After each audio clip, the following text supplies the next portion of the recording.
Outnumbered over time. Hallelujah! You know, Robert is so cool. He's like completely unfazed by my loudness. Loudness? What loudness? Yeah. Just Because you sweet have, tones. what, 95 children? You've got... How many children do you have, Robert? Five kids. Wow. 5 kids. What are the ages? The twins are 14, boy, girl, Nicholas, Isabella. Then I have Ariana, who's 25. I have Francis, who's 23. And then my son, Sean, who's 31.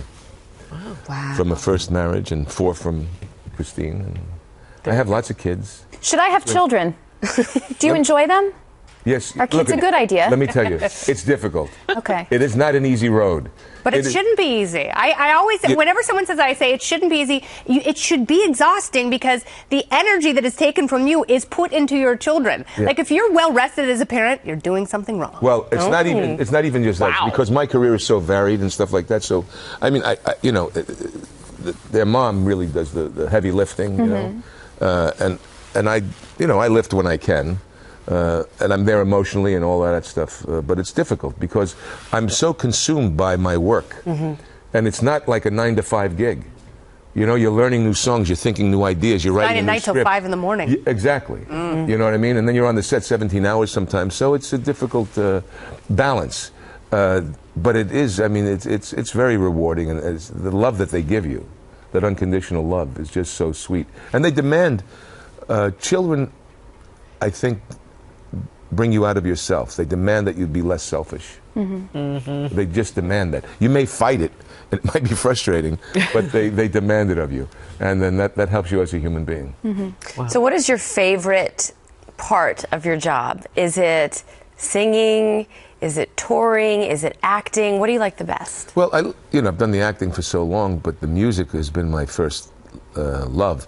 There's nothing better for me than to be able to have my band and sing, whether it's 13,000 or 2,000 or 500 people, you know, and a live audience. And the energy. I toured Australia recently, and even, you know, we had 2,500 seat houses, and that was like exciting to see the appreciation of the music. Australia is a great place to play music. I mean, there's something about the culture because they have such a relaxed atmosphere and music is such a natural part of it that they automatically gravitate to it. You know, there are a couple of places on earth where music is so essential and you know that people are so pleased when they're interacting with you. And I think Chicago's like that. What other cities have you found? Well, every city, because the Great American Songbook, which I do, is the Shakespeare of America. It's the golden age of American music. I've said this before.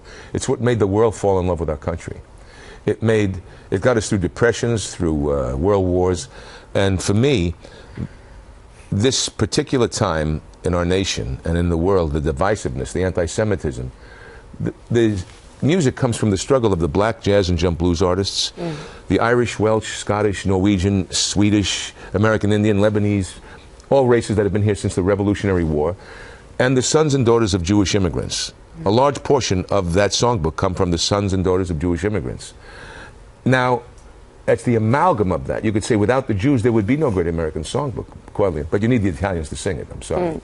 You know what I mean? But the amalgam of that experience is... So I wanted to bring to the world not just the music and the presence that I bring from my acting world, but to remind them at certain points the contribution. And this is the only Sinatra thing, really, because he was the first artist to come out against racial bigotry and anti-Semitism. I mean, he was a guy that was outspoken, that went through a very interesting political journey from being a very staunch Democrat to being conservative. No, it's very true. I recently interviewed for my Black History Month series for our Ailes Apprentice program here at Fox, the daughter of Sammy Davis Jr. And he talked about his close friendship with Frank Sinatra and why it was so life-changing for him, because he would be asked to perform at these big-time clubs, but they would make him go in through the back door and sit on the stoop. They didn't even want him in the place. Even when he got to the back door, he might not be invited in. So he would eat and smoke on the stoop, sometimes in inclement conditions.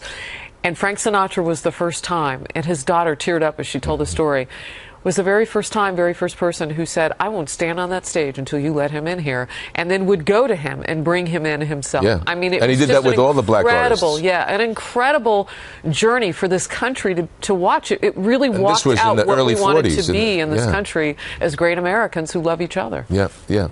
And he did that with Lena Horne at the Stork Club. Yep. They wouldn't, he had a reservation, obviously, and he brought a woman of color with him at that time.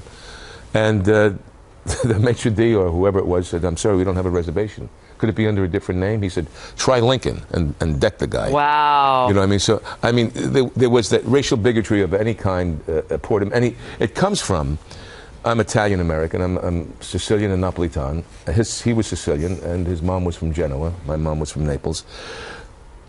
Not many people know this, but the biggest lynching in a single day of any people were Italians in New Orleans. 9 people. They talk about Ferguson, what happened in Ferguson. There was a police chief that was killed in New Orleans, and there were 9 Sicilians that were dragged and lynched, and guys that were in jail, they stormed the jail, took them out, and lynched them. The New York Times at that time, in the turn of the century, said that the Italian-American was lower than the Negro. So he comes from, and the Italian immigrant, the Greek immigrants. We all had, every immigrant population, that's another thing that he taught. He gave an identity and a dignity to the immigrant population in terms of being able to assimilate into American society, where the Italian-American learned English. They didn't victimize themselves, they became part of society.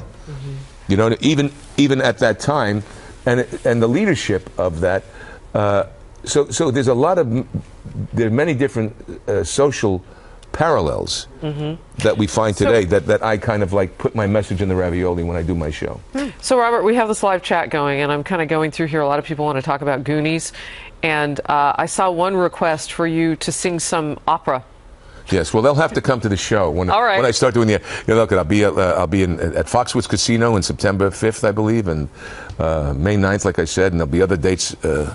Go to DobbySingSinatra.com to find out the dates. Oh, I recently saw a music video with Robert Davi and Bob Dylan, and Mr. Davi. Yes. Oh, wow. Beautiful. Kennedy's mouth trumpet. Interesting. I was waiting when it was going to make an You appearance. did something with Bob Dylan recently? Yeah. Bob Dylan did a cover. His album is terrific. It's called Shadows in the Night, and he did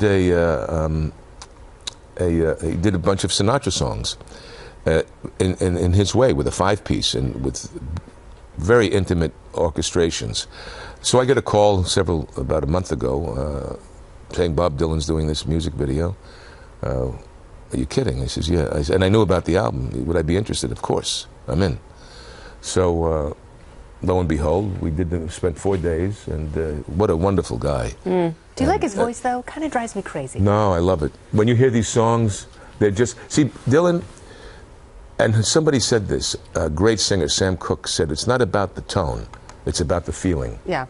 And that's all that's all that he is about.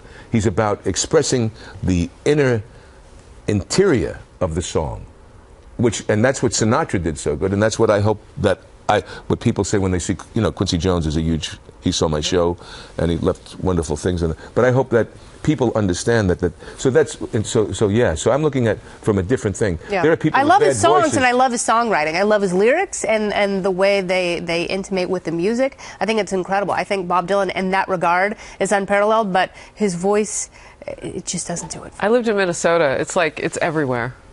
People walk around, they talk like that. Loaded C-130. I'm going to guess that person's in the military. Is Robert a conservative? I would say yes. Well, what's that like in Hollywood? Independent. Being that person. What's like in Hollywood? Well, look, it's not, you know, I ain't getting calls from George Clooney to play cards. You know what I'm saying?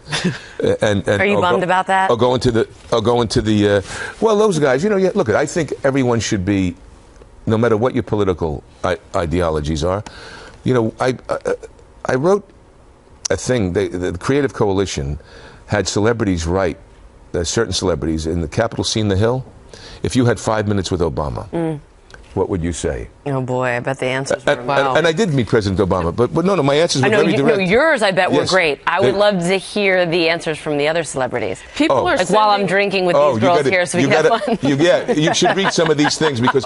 But I said at that point, they says, wouldn't it be great if the White House invited those of us that did not see ideologically to come and visit those artists, because most likely they don't want to hear. So the same thing in Hollywood. It's People very are sending difficult. you go to the their FOA resume meetings now? clips from YouTube. What? Do you go to the FOA meetings? What's that?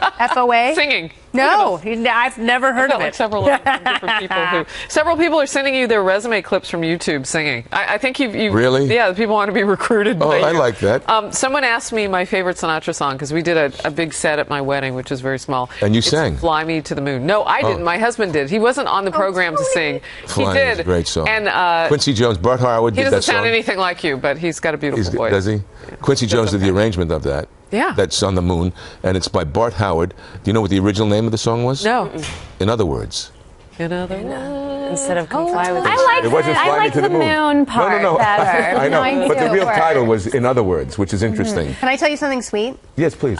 Every night when my oldest daughter was a baby, I would sing her to sleep. I would sing her 3 or 4 You would play the songs. trumpet, the Fly Me to No, the I would Moon? actually, I would sing to her, and I would sing lip All of Me, Fly Me to the Moon, Oh, you sang it. Cole Porter's In the Still of the Night, I did and I that. would sing her, you know, Oh, these wow. songs. And she's 9 years old, and she still wants me to sing Fly Me to the Moon and my favorite things before she goes to sleep. It's very sweet. Isn't that wonderful? And so music. Well, Will you because take us music out of is here healing. with a little bit? No, I cannot. Not this early in the morning, darling. And you know. It's 1:11 in the What East time do you Coast. get up? I'm sorry. He's a star. I go to That's how bed at they 5 in roll. the morning. That's how they roll. All right, we're going to roll on out of here. TV version of us at noon Eastern on the Fox News Channel. See ya.